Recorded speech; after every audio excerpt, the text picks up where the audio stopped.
Today at shopdap.com, we're going to be doing a DSG tune on our B8.5 S4.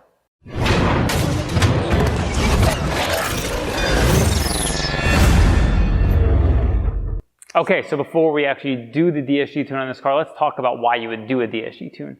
So first of all, on some vehicles, especially as you upgrade to higher levels of performance, it actually may be required to do a DSG tune to get proper drivability.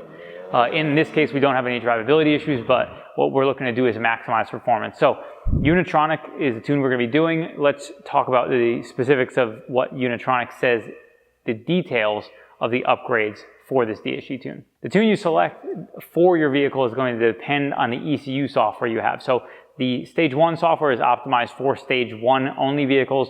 Stage 2 is optimized for Stage 1 Plus and Stage 2 vehicles. These are going to be the tunes that you're going to want to choose depending on how you go. You can start with the Stage 1 TCU tune with the Stage 1 Plus and then upgrade later on as you proceed. Let's talk about the specific details of what changes as we go through a TCU tune. First, the Unitronic tune is optimized for responsive drivability. This is going to change your cruising upshift point for maximum responsiveness and power output so you can have throttle whenever you need it while you're driving down the highway. Next is optimized drive mode. This is going to be for just standard driving experience. While it will be slightly different than your previous drive mode, it is still intended for everyday driving and is not going to be too super harsh, intended for track or sport driving. Next, sport mode is intended for maximum performance on acceleration. This is going to be harsher than what you would expect on the other normal mode, but it is going to be maximizing performance, which is what you're intending to do when you are in the sport mode. So this is something that you want to choose for spirited driving and is not something you're probably going to use every day. You also have a rev limiter increase as well as an optimized launch control. This is going to raise your launch control from 3,000 to 4,000 to improve your overall acceleration coming out of the gate.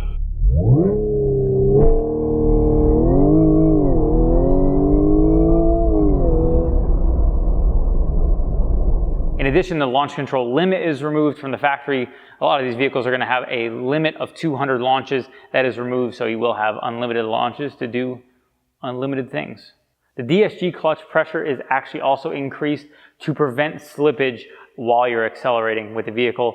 And lastly, the torque limit is removed from the TCU or transmission control unit. So from the factory, these vehicles are going to have a maximum torque that they have allowed because they're trying to pull power if they exceed that.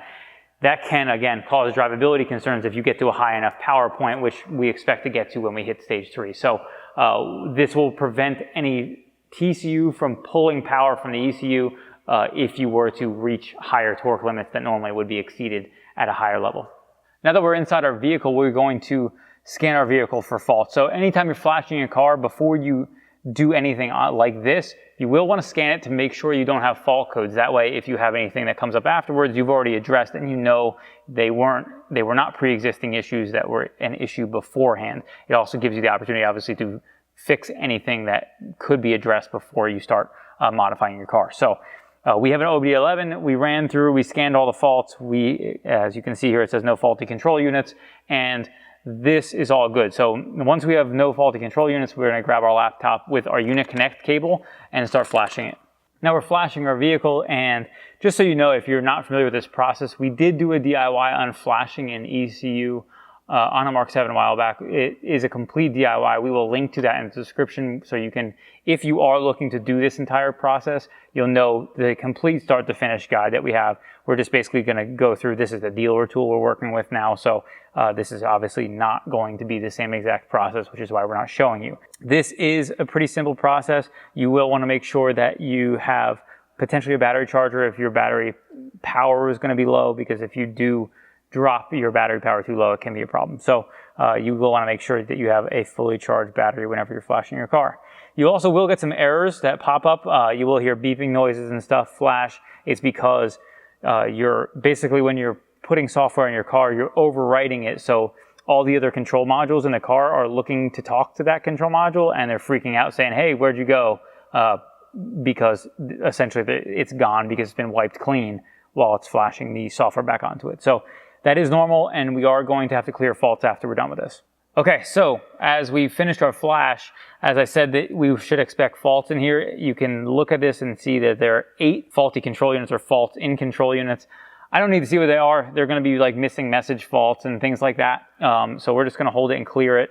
And as long as no faults come back, you're going to be okay in that circumstance. And we're all set. If you want to feel, you can test drive and then rescan afterwards just to be sure. So let's go test drive our DSG Tune. Okay, so now that we're test driving our vehicle, there's 2 modes mostly that I wanted to test drive in, or at least compare, just to get people an idea, to give anybody who's looking for, okay, is this the right thing for me? Again, because if you have certain horsepower gains, you may end up into issues where your engine starts pulling power because of the transmission and control unit is actually doing so. So if that's the case, you aren't going to have a lot of options other than to tune your DSG. But for this circumstance, I wanted to kind of give you an idea. So drive to me does not feel drastically different.